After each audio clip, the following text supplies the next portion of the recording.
Childhood Christmas memories. The giant Christmas lanterns of Pampanga. Even now I can still smell the puto bumbong and the kalame cooking over fire in the red clay kalang pot, and still see that small boy running between stalls in his tsinelas, slippers, and corto, short pants, the lights of the parole reflecting on his face, as he was having the best time of his life. By Willie Briones. Published in the December 24, 2005 issue of San Diego Asian Journal, episode 17 of the YouTube channel. Our Life and Times Stories. Pasko na nananu ka pa? Christmas is here, what else are you up to?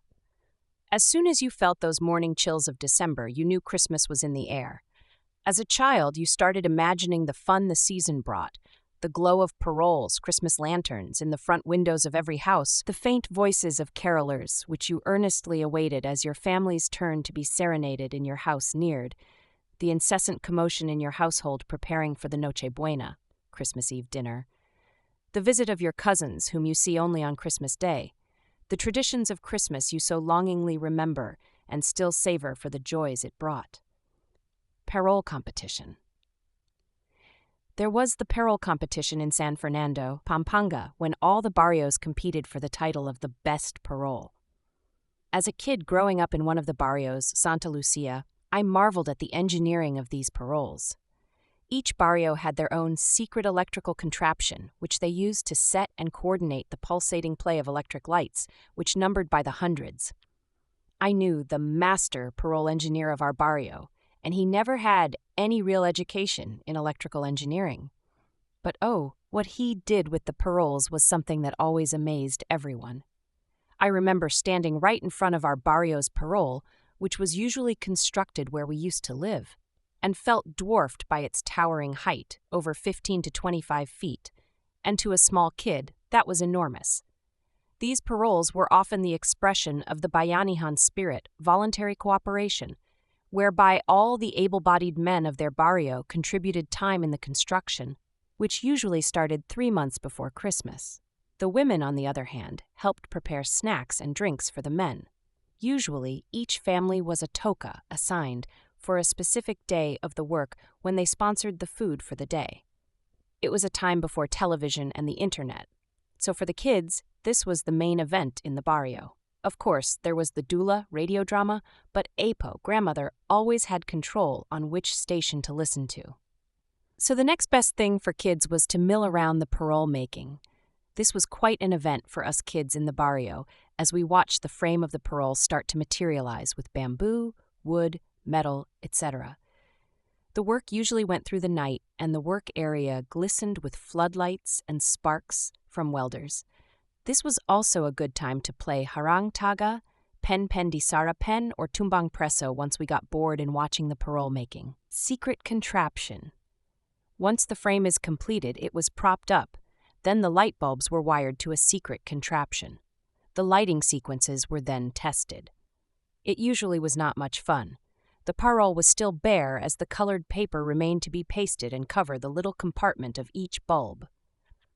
The master parole engineer usually stood from afar and was the only one who seemed to admire and confirm that the parole was working as planned. It was many nights of watching each single part pieced together, watching the master engineer shouting orders at the men and deliberating with them on the next few steps.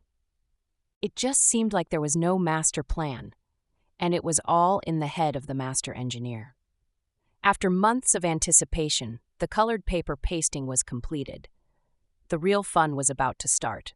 The whole barrio gathered in front of the parole, and for the first time, the completed parole was lighted, and then the light play made its first dry run. The moment of truth. And every year, this day was the moment of truth. Will the parole work as planned? And every year, I joined the other kids jockey for positions in front of the parole while the adults stayed in the back. And almost always someone shouted, "Lukluk la reng anak." The kids should sit down. So us kids either sat on the bare ground if there was enough room to stretch our legs or squatted. This was one of the highlights of the long work. And as soon as darkness fell, the master engineer would shout, "Go!" The lights would start flashing and colors would reflect off of our faces, with our mouths agape and our heads shaking in resonance. We would hear everyone's oohs and ahs and would see the looks of fascination in everyone's smiles. Yes, it works. What was once seemingly and so utterly plain and simple had just been transformed into a spectacle. The next few evenings, followed by the Banda Anak Pawis that played tunes coordinated with the flickering of the lights, the parole was paraded up and down the barrio until December 23rd. Barrio folks lined up the streets every night and never seemed to tire of waiting to be mesmerized once more. Big Day. The big day was competition day on December 24th, when all the paroles from the participating barrios paraded towards the town plaza for the Meeting Dareng Parul, meeting of the paroles. Of course, the plaza was always teeming with people. It was also a chance to peddle wares in the plaza, usually kakanin goodies like tamales, puto bumbong, kalame, dalangita, ubas, puto, etc. For a young boy, this was prime moment of the year with no adults to ask permission from. After spending every centimo of my meager savings and gobbling up all the kakanin I could afford, I teamed up with my schoolmates from other barrios to look for the best spot to see all the paroles. We usually found a bakhud fence or a tree for higher ground and stayed there until it was over, which sometimes meant holding our pee or risk losing a prime spot. And the big moment started. Each barrio boasted and demonstrated their skills in parole making while their bands played on, one barrio after another. Barrio folks shouted and hooted to root for their parole.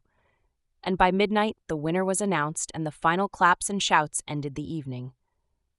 It never mattered to me which barrio won, although Santa Lucia seemed to have always won. After all, we all shared in the fun, in a simple joy of gathering the whole town to be together for one night. Fun was what you made of it and where you found it.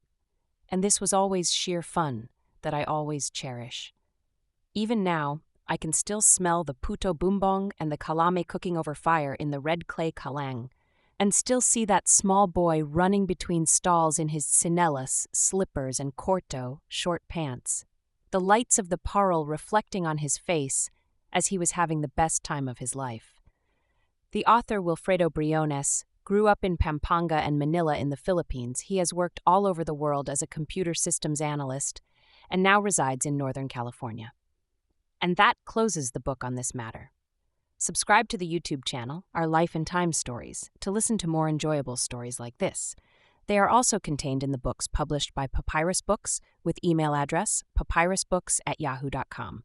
To order a copy of the books, go to amazon.com and enter the name of the author, Simeon Silverio, in the browser.